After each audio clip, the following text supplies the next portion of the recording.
Hello दोस्तों, स्वागत है आपका टेक्स्ट बुक यूट्यूब चैनल पर और स्वागत है आपका इस सेशन में जहां पर आज हम लोग दोस्तों CSIR JSA मतलब जूनियर सेक्रेटरीट असिस्टेंट और JS मतलब जूनियर जो है स्टेनोग्राफर के लिए एक्सपेक्टेड कट ऑफ की बात करने वाले हैं। क्योंकि दोस्तों आपको पता है आपका जो है आंसर की ऑलरेडी रिलीज हो चुका है।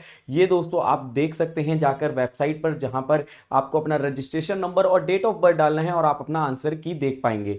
और उसी बेसिस पर जो है दोस्तों हम लोगों के पास जो दोस्तों डेटा आया है बच्चों के थ्रू, उस पर हम लोग बात करने वाले हैं। और आपको आइडिया लग जाएगा कि आपको क्या टाइपिंग टेस्ट करनी चाहिए या नहीं चेक करनी चाहिए। क्योंकि बहुत से लोग के सवाल आ रहे थे कि सर मेरे इतने मार्क्स बन रहे हैं, क्या मैं प्रैक्टिस करूं या नहीं करूं। तो दोस्तों इसी पे हम लोग बात करेंगे, क्योंकि आपको टाइपिंग टेस्ट के लिए ज्यादा समय मिलेगा नहीं। चलिए इस सेशन की शुरुआत करेंगे। छोटा सा सेशन रखेंगे 4 से 5 मिनट का, और जल्दी जल्दी से सेशन को शेयर कर दीजिएगा। सबसे पहले हम लोग कुछ डेटा पे बात कर लेते हैं। देखिए दोस्तों, टोटल वैकेंसीज जो CSIR CRRI की थी वो 246 थी, 246 यहां पे वैकेंसीज थी, जिनमें 177 जो थी वो जूनियर सेक्रेटरीट असिस्टेंट और 69 जो है जूनियर स्टेनोग्राफर की थी। ठीक है। एप्लीकेशन पीरियड जो था दोस्तों वो 22 मार्च से 21 अप्रैल तक फॉर्म भरवाया गया था। पेपर जो हुआ था वो 13 से 20 मई में हुआ था। देखिए, जो जेएसए का था वो तो 13 से 20 मई को हुआ था, जो स्टेनोग्राफर का हुआ था वो 19 और 20 मई को हुआ था। ठीक है। इसमें दोस्तों फॉर्म फिलअप कितने लोगों ने फॉर्म फिलअप किया, तो लगभग 2.5 लाख लोगों ने, कितने, 2.5 लाख लोगों ने यहां पे फॉर्म फिलअप किया था।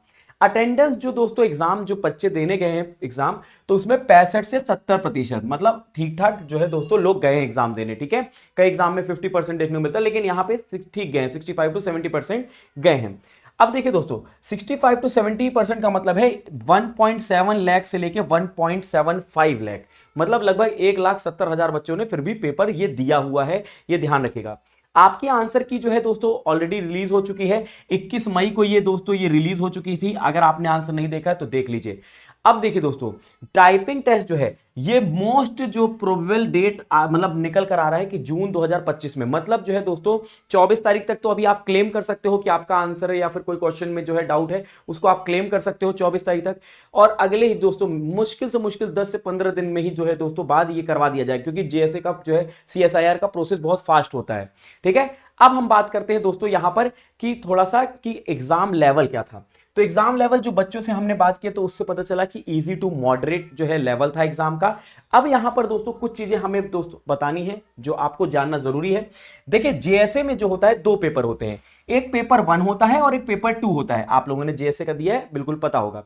और स्टेनो में केवल एक ही पेपर होता है, केवल एक ही पेपर होता है। ठीक है।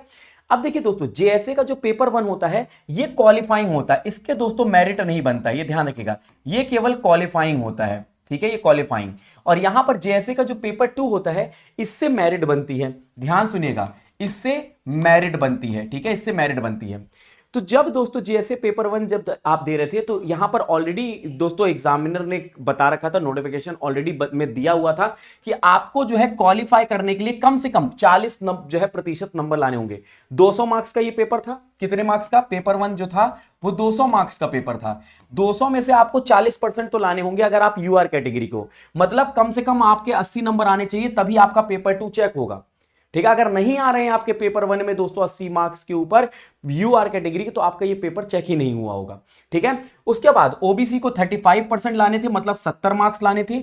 ईडब्ल्यूएस का भी सेम है, 35% मतलब 70 मार्क्स। जो है एससी के लिए 33% मतलब 66 मार्क्स, और जो है एसटी के लिए 33% मतलब 66 मार्क्स। इतने दोस्तों ये क्वालिफाइंग के लिए था। अगर इतना आपने मार्क्स लाए थे, ठीक है, जिस कैटेगरी को आप बिलोंग करते हो, तो आपकी पेपर 2 चेक हुई होगी। अब पेपर 2 में दोस्तों यहां पर इन्होंने क्वालिफाइंग दिया है 35 मार्क्स यूआर के लिए, 35%, नॉट 35 मार्क्स, 35%, 105 मार्क्स। 300 मार्क्स का पेपर था ये कितने, जो पेपर 2 था ये 300 मार्क्स का पेपर था ना, तो उसका 35% जो है 105। ठीक है। और जो दोस्तों ओबीसी के लिए है 33% मतलब 99 नंबर, ईडब्ल्यूएस के लिए 33% 99 नंबर, 30% जो है एससी के लिए 90 नंबर, और एसटी के लिए जो है 30 नंबर 90 नंबर। अब आप कहोगे सर तो फिर हम कट ऑफ की क्यों बात कर रहे हैं। देखिए दोस्तों, किसी भी एग्जाम में एक बेसिक जो है क्वालिफाइंग रखा जाता है, लेकिन कंपटीशन इतना हाई हो चुका है कि दोस्तों कहीं ना कहीं जो है दोस्तों सारे बच्चों को तो नहीं ले सकते। भाई जब वैकेंसी हमारे पास दोस्तों 200 समथिंग है, तो हम सारे बच्चों को कैसे ले लेंगे। तो हमें यहां पे कट ऑफ एक ना कोई निर्धारित करनी पड़ेगी जिससे बाकी बच्चों को छाटा जा सके, है ना। तो यहां पर फिर कट ऑफ निकल कर आती है। लेकिन ये आपका क्वालिफाइंग है, अगर आप दोस्तों पेपर 2 में इतने ले आते हो तो आप क्वालिफाई हो, लेकिन मेरिट में नाम आएगा या नहीं आएगा वो दोस्तों कट ऑफ पे निर्भर करता है। कट ऑफ कितनी जाएगी उसी पे तो हम लोग बात करेंगे अभी, ठीक है। ये दोस्तों आपका जेएसए का हो गया, ठीक है। अब स्टेनो वालों की बात कर लेते हैं। स्टेनो में दोस्तों 200 नंबर का पेपर होता है, एक ही पेपर होता है ना।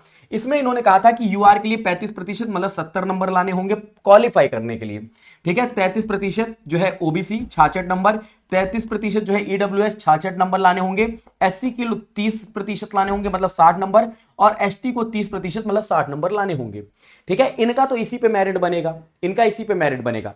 दोस्तों ये क्वालिफाइंग है, ठीक है, कट ऑफ अलग होती है, ठीक है। ये क्वालिफाई मतलब आप इतना ले आए हो तो आप क्वालिफाई हो, हाँ आपका नाम मेरिट में नहीं होगा, ये ध्यान रखिएगा, ठीक है। चलिए, ये तो आपने हमने किसकी बात कर ली, हमने बात की कि कितने नंबर का था और कितने नंबर लाने थे आपको क्वालिफाइंग।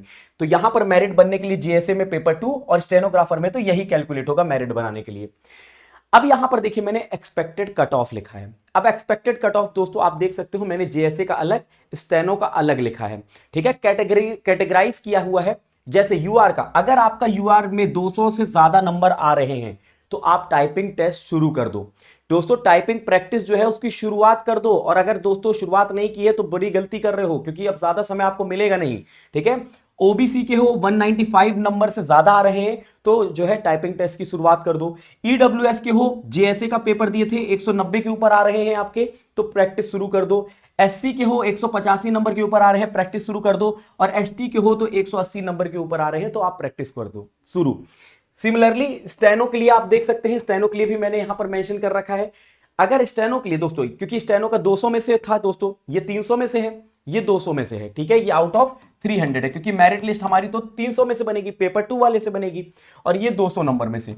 अगर आपके 155 प्लस आ रहे हैं, यूआर कैटेगरी को बिलोंग करते हो, तब तो आप प्रैक्टिस शुरू कर दो, ठीक है। अगर आप ओबीसी के हो, स्टेनो का पेपर दिए थे 152 के नंबर आ रहा है ऊपर, तो आप प्रैक्टिस शुरू कर दो, ठीक है। 150 के ऊपर आ रहा है अगर दोस्तों ईडब्ल्यूएस में, तो आप प्रैक्टिस शुरू कर दो। एससी में अगर आपका 145 के ऊपर आ रहा है तो प्रैक्टिस शुरू कर दो, और अगर एसटी में आ रहा है तो 140 के ऊपर अगर आ रहे हैं तो प्रैक्टिस शुरू कर दो।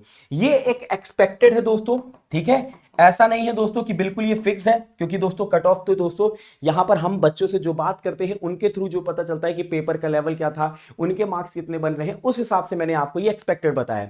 थोड़ा बहुत ऊपर नीचे हो सकता है, लेकिन अगर आप इसके आसपास आ रहे हैं, ये मतलब जो मैंने मार्क्स लिखे हैं इसके ऊपर आ रहे हैं, तो अपनी टाइपिंग टेस्ट को जो है शुरू कर दो, ठीक है। टाइपिंग टेस्ट को शुरू कर दो। और दोस्तों इसलिए मैंने आपको जो है हर एक सेशन भी करवाया था, और टेक्स्ट बुक जो है आपके लिए हर एक एग्जाम की तैयारी करवाता है, और इसलिए दोस्तों सफलता का सफर भी सेल लेकर आया है।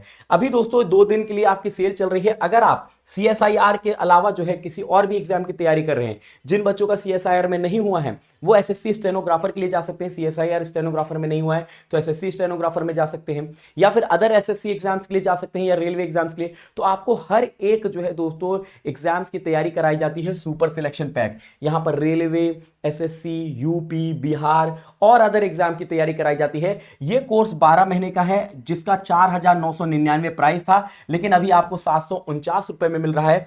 कूपन कोड आप यूज कर सकते हो गौरव एम, GAURAVM। जब आप इसको अवेल करोगे, ले रहे होगे, तो ये कूपन कोड यूज कर लेना, वहां पर आपको मैक्सिमम डिस्काउंट मिल जाएगा, ठीक है। या फिर किसी अदर यूपी एग्जाम की आप तैयारी कर रहे हो तो आप वहां से भी यूज कर सकते हो। जैसे दोस्तों सुपर सिलेक्शन पैक है, यूपीएससी है, सॉरी यूपी ट्रिपल एससी है, यूपी ट्रिपल एससी पैट है, यूपी पुलिस एसआई है, यूपी पुलिस कांस्टेबल है। यहां भी आप कूपन कोड जो है गौरव एम यूज करेंगे, आपको मैक्सिमम डिस्काउंट मिल जाएगा। इसकी लिंक आपको वीडियो के नीचे डिस्क्रिप्शन में मिल जाएगी, उसको अप्लाई कर लीजिएगा, ठीक है। ओपन कर लीजिएगा, वहां सारी चीजें चेक कर लीजिएगा, अप्लाई कूपन कोड जरूर कर लीजिएगा, जिससे आपको डिस्काउंट मिलेगा, अदरवाइज नहीं तो नहीं मिल पाएगा, ठीक है। तो ये एक छोटा सेशन था, उम्मीद करता हूं ये सेशन आप सबके लिए यूजफुल रहा होगा। अगर थोड़ा सा भी यूजफुल है तो दोस्तों फटाफट से लाइक और शेयर कर दो, और कमेंट बॉक्स में कमेंट करके जरूर बताइएगा कि आंसर की देखने के बाद आपके कितने नंबर बन रहे हैं, वो जरूर बताइएगा। मिलते हैं अगले सेशन में, तब तक के लिए जो है रखिएगा अपना ख्याल। जय हिंद, जय भारत।